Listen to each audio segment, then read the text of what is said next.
Let me guess, you can understand English speakers perfectly well when they talk at this speed. However, when it's harder to understand them, let me help. Good morning, good afternoon, and good evening. Welcome to Bookish English. Before we start this video, be sure to subscribe because we make new videos all the time, and I don't want you to miss any. So, with that said, let's get on with the video.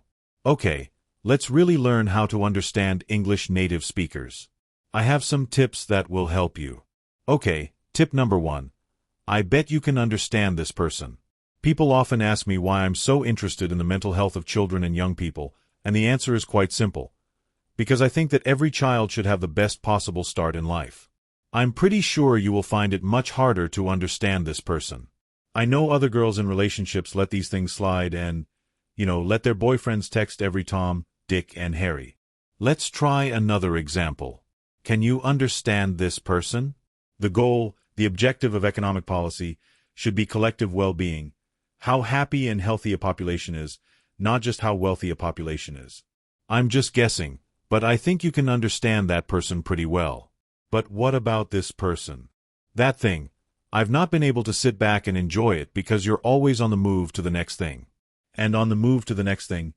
I think that's why during lockdown I really struggled as well, because it was like on to the next thing, and there's no next thing now because we're all in. Much harder. Let's figure out why I gave you 4 examples. Two of them were quite easy to understand, and 2 of them were more of a challenge. Okay, so the 2 examples that were easier to understand were talking in a public setting. They had something that was prepared, they had a script or a speech written, and they were presenting to a large group of people. The other 2 examples featured much younger speakers using a dialect that maybe you are not familiar with. They were speaking in a setting where nothing was planned, nothing was prepared, and they were just talking to 1, maybe 2 people, in quite an intimate setting. So, my first tip is to diversify your listening practice. Stop watching TED Talks. Stop watching members of the royal family. TED Talks are great. I love TED Talks, but they are presenting. They have written a script, they have planned and practiced what they are going to say, and they want a large group of people to be able to understand them. So, of course, you'll be able to understand them. That's their main goal. So when you are doing English listening practice, make it your mission to find things that are unscripted. Reality shows, podcasts, chat shows. Diversify the listening practice because then your ear is like a muscle. Your ear will become so flexible, so adaptable. Your ear will be ready to listen to any voice, any dialect. So when you talk to someone, it's like you've done the hard work. This conversation is easy. I can understand you. Moving on to my next tip. Keep watching for an in-depth analysis of the sounds that make English speakers so hard to understand. My next tip involves a strategy that humans have been using since the dawn of time to understand each other, and that is talking to another human being. So, I want to recommend a resource that I myself have used for the last 3.5 years. Without a doubt, one of the best and most effective ways to improve your English listening quickly is by actually speaking to an English native. It's authentic, it's real, and it works. So, as most of you know, I teach and learn practicalities here because I truly think that this is the main reason why understanding fast English is so hard. And it's all because of linking. It's because of those annoying linking sounds that everybody does. So let me talk you through some of the most common linking sounds and how to understand them. I believe that the best way to understand something is to be able to do it yourself. So learn these linking sounds like you are going to do them. Try to make them with your own mouth. Try to actually do them because if you understand the mechanics of how you make the linking sounds, it will sound a lot less alien when you hear someone else doing those linking sounds. Okay, so let's look at this sentence here. I actually saw a dog in his window on Tuesday. I actually saw a dog in his window on Tuesday. Now, can you see how that could be quite confusing if I say that really quickly? I actually saw a dog on his window on Tuesday. It's crazy talk. Crazy talk. And it's because it's like I'm saying one big word. There are no gaps in the middle. It's just one long word. So let's talk through the linking sounds.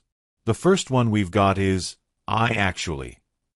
Now, no one says, I actually. They don't put a gap in the middle. What we do, definitely in a lot of accents in the UK, definitely in standard English.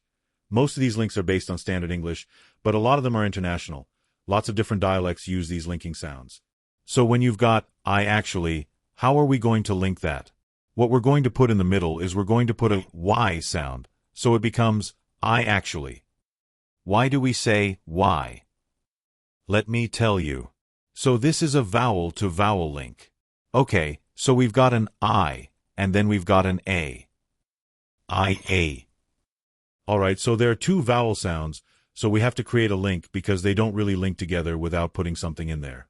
Eyes wide, because when we do I, it's like we're ending on a smile. And this is the same for A and E. So when you've got this wide vowel, smiley vowel, let's call them smiley vowels. Then to get to the next word, if it starts with a vowel, you have to put a Y in because it's easy too, because our mouth is already wide. And when we do Y, it's a wide sound as well. I smile Y actually. And you just release it, I actually. I actually like that. Okay, moving on to the next linking sound in this sentence. I actually saw a dog. Hold on a second. I definitely just did an R sound. I actually saw a dog. I can't see an R there, can you? I can't see an R, but I said an R, and that is because we have a feature called an intrusive R. Now, if you are only concerned with understanding American speakers, don't worry about the intrusive R, but if you want to understand a lot of people from Britain, you need to understand what the intrusive R is. So the intrusive R is when we insert an R to link to the next word even though there's not an R written there. We just put one in, and this can be extremely confusing when you're listening to fast English because you've definitely heard an R. Hold on, there was an R there. What's going on? But there isn't. We've just put one in to help with linking. So let's look at the example, I actually saw a. The reason why we're doing an R here is because we have the or sound of saw and then an A. We have another open vowel sound, saw a. So if we didn't have the linking R, the intrusive R, it would sound odd. It would sound like, I actually saw a. We would have to put a gap in there, but we don't like putting gaps in when we speak. It's annoying. So, actually saw, feels like it should rhyme with door, right? It's the same sound. Saw door. Look at the word door. There's an R on the end. Okay, so actually this sound feels like it ends in an R. The word saw kind of sounds like it ends in an R, and that is why we are using the R sound in a lot of UK dialects. If you have a word that could end in an R, and it sounds the same as a word that ends in an R followed by a vowel, we're probably going to put an intrusive R in there. For example, my name is Laura. Laura ends on awa, but what other words end in sha in English? We have mother, father, water, better. Oh look, R. So that sha sound sometimes is spelled like So if I have to link my name to something else that's a vowel, I have to put an R in there. So I say, Laura is. Laura is great. So push yourself, try to do the intrusive R, try to make that sound, get familiar with it, get comfortable with it, learn how it works. Imagine you are an actor learning an accent for a role or something, and if you can do it, you will definitely understand it when you hear it. So now we have this, I actually saw a dog in. Now the next link is a little bit easier because we have a hard consonant, dog, and then a vowel. When you've got that hard consonant followed by a vowel, just push the two together like it's one word. So instead of saying dog in, you're going to say dog in. So it's like the second part of that sound is Jean. You've put the G in front of the next word. It's one sound, I actually saw a dog in. Now the next linking sound is kind of UK specific as well because a lot of the time in the UK we will drop our H. You will hear this in parts of London, places like Liverpool, Birmingham. Sometimes we just don't like the H. So for example, here instead of saying in his, we're probably going to say in is. In is. We've taken away that H completely, and we've made it into one word, I actually saw a dog in his. We just smush everything together. Everything's just connected. I actually saw a dog in his window on Tuesday. Didn't stop once. So how can you practice this? How can you learn how to do this? I have one very simple technique for you. I want you to say a sentence like a song. When you listen to singers, Everything is connected. Everything goes like this. It doesn't stop. It just goes like this. There are no gaps in there. So if we sang this sentence, I actually saw a dog in his window on Tuesday, it doesn't have to be a tune or anything. It can be straight, I actually saw a dog in his window on Tuesday. Make it one continuous sound. Don't stop the sound. So practice speaking in songs. So read a book, but sing it. That's my best advice for you. Sing, connect things together. You've got to become best friends with linking sounds if you want to understand fast English. Okay, moving on to my next tip. If you want to understand fast-spoken English, especially with speakers from the UK, you have to be prepared for the sha. The sha is everywhere. It's the most common vowel sound in British English. It happens all the time, and if you're listening to someone speaking, it might just sound like you're hearing the same sound over and over again, and it can be very hard to differentiate. Okay, so that was a sha, but it's an o. That was a sha, but it's an a. It's all over the place.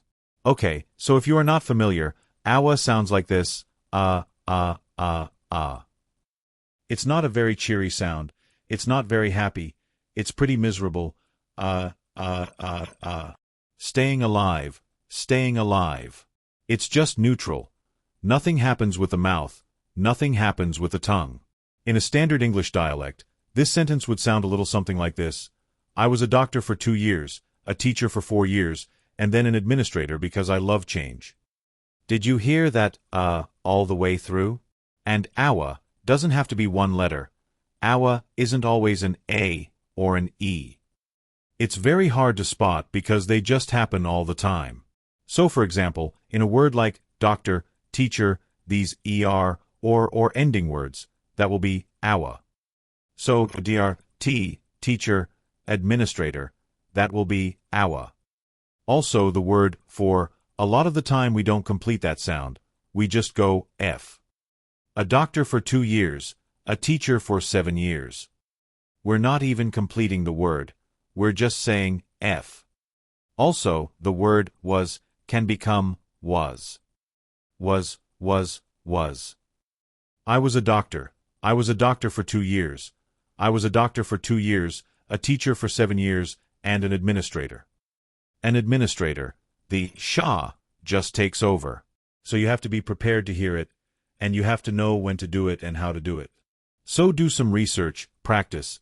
Become, like I said, like an actor who's learning an accent. Become fascinated by the sounds. If you are not interested in the sounds that English speakers are making, you'll never understand them when they speak quickly because you're not curious about the sounds. Okay, moving on to my next tip. So my next piece of advice for you is, stop listening for sentences. Stop waiting for the sentence to have a nice end. Stop waiting for the thought to be completed. We don't speak in sentences. Listen to your own native language or listen to how you speak with people. It's very rare that we have clean sentences that have a lovely beginning, middle, and end. It's not the same as writing. We get distracted. We say the start of a sentence and then we forget, and then we say something else. So if you have a target dialect that you're trying to understand, let's say you really want to understand Irish English, you're moving to Dublin and you want to understand the Irish dialect, and you want to know how to understand fast Irish speakers, then learn what their hesitation sound is, because some people go, some people go, some people go, some people go, m. Figure out what that sound is because you don't want the hesitation sound to confuse you. And try to follow physical cues. If you can, pay attention to the person's face and their gestures. Try to follow their thoughts. Don't just listen to the words they are saying because most of our communication comes from nonverbal communication. So if I'm talking to you, but I stop and maybe I move on to this thought, you can tell that I stopped this thought and moved on to this thought just by paying attention to my features. So if you watch podcasts, that's really great. You know, a lot of podcasts have videos now, so you can watch the person who is speaking and try to follow their train of thought because we never talk in sentences. It's very rare. So this is another reason why I don't want you to watch anything scripted, because when it's scripted, beginning, middle, end. Beginning, middle, end. But that's not how we speak in everyday life. Okay, moving on. Sometimes it's not that your English listening is really bad. It's that the person you are listening to is using new words that you've not heard before, or they are taking words that you think you know, but they've changed it. So let's talk about contractions because we love contractions. English native speakers do it all the time, and I think these might be some of the things that confuse you. So for example, the one that everyone knows, gonna, okay? Instead of going to, we say gonna. I'm going to love this film tonight. I really think I'm going to love it. What about wanna? Instead of want to, we say wanna. I don't want to go. I don't want to go. This one you might not know, tryna. Instead of trying to, I'm trying to find my keys. What about gimme? Gimme, give me that. Hey, give me that. They know instead of don't know. I don't know, I don't know. This one you might not know, ain't. Ain't, I ain't going. This one you might not know, let me, instead of let me. Let me see. Hey, let me see. In it, instead of isn't it. It's like a clarification that we use a lot in the UK. So it's Tuesday, innit? Kind of instead of kind of. Again, we're turning that of into our. So it's not kind of, it's kind of. I'm kind of hungry. And dia instead of do you. People say, do you want that? Do you want to go to the cinema? Do I want to go to the cinema? Do I want to go to the cinema? You've got to learn these contractions. You've got to be familiar with them because they happen a lot, and I don't want that to confuse you when people are talking in fast English. So in conclusion, if you want to understand fast English from native speakers, you need to learn the sounds that they are making. If possible, you should be able to do their accent. You should be able to mimic their linking sounds. You should know what awa is. You should be able to recognize what awa is. You should know the difference between dad and dead. You should know the difference in those vowel sounds. So you've got to become fascinated by sounds, consonants, and vowels. Get involved, do your research, and you will notice a huge difference. I promise you. Thank you so much for watching. If you enjoyed this video, please give it a like.